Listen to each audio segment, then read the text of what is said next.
बारिश हो रही थी। जब इस बारिश को महसूस करता हूँ तो ऐसा लगता है जैसे उसने मेरा हाथ थाम रखा है। इस सन्नाटे में भी ऐसा लगता है मानो वो मुझे बुला रही है, मुझे आवाज दे रही है, मुझे पुकार रही है। मेरा नाम अजहर महमूद है। मुझसे जिंदगी में सिर्फ एक गलती हो गई कि मैंने एक हिंदू लड़की से प्यार कर लिया। उसका नाम आस्था था। मैंने अपनी जिंदगी में इतना प्यार शायद कभी किसी से नहीं किया था जितना कि आस्था को करता था। हमारा कॉलेज खत्म हुआ, जॉब भी लग गई और वो दिन भी आ गया जिस दिन हमने फैसला किया कि एक दूसरे के घर वालों को अपने रिश्ते के बारे में बताएंगे। 1 मई 2023 का दिन था जब मैंने अपने घर वालों को आस्था के बारे में बताया था। अब्बा वो तो जैसे सदमे में चले गए थे। मैंने अपना पूरा दिल खोलकर उनके सामने रख दिया था, लेकिन वो तो मानने को तैयार ही नहीं थे। वही आस्था के घर वाले भी इस रिश्ते के बिल्कुल खिलाफ थे।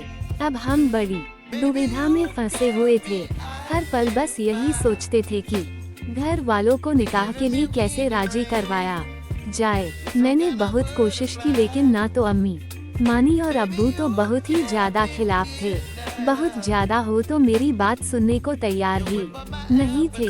हार कर मैंने आस्था को घर छोड़कर शादी करने के लिए कहा, लेकिन एक लड़की के लिए ये बहुत मुश्किल होता है और मैं उसकी ये बात समझता था। इसलिए मैंने और आस्था ने मिलकर ये फैसला लिया है कि हम दोनों अपने घर वालों की खुशी के लिए अलग हो जाएंगे और हमने ये वादा किया कि अब एक दूसरे से कभी नहीं मिलेंगे, कभी नहीं।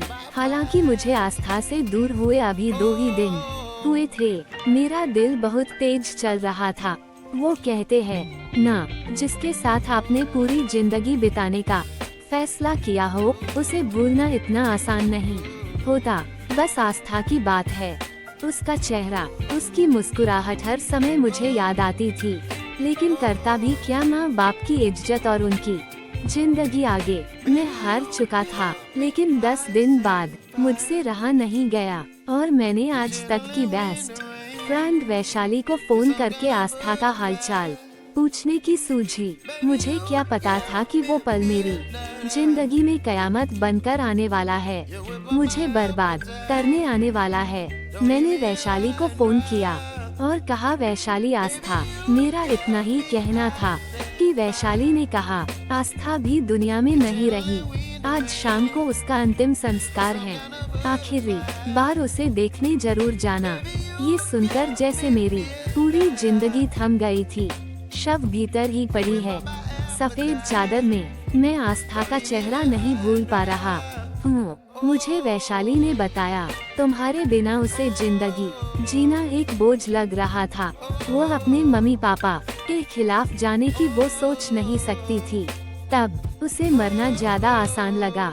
ये सुनकर मैंने सोचा और कहा कि मैंने अपने दिल की सुनी होती, जहाँ सिर्फ वो और मैं होते, लेकिन ये हो नहीं सकता था। आस्था की याद में मैं सिर्फ इतना कहूँगा, बहुत उदास है। कोई तेरे जाने से हो सके तुम लौटा किसी बहाने से। तू चाहे जितनी दूर है, लेकिन एक बार तो देख, कोई टूट गया तेरे जाने से। सच में तुम्हारे जाने के बाद अब ऐसा लग रहा जैसे मनो शरीर में जान ही नहीं है। I love you Aastha, love you forever forever. दोस्तों, आपको ये कहानी कैसी लगी हमें कमेंट बॉक्स में जरूर बताएगा, और अगर आपके पास भी ऐसे ही कहानियां हैं तो हमें जरूर लिखें। हम उस कहानी को अपने आर्टिकल में जरूर पब्लिश करेंगे।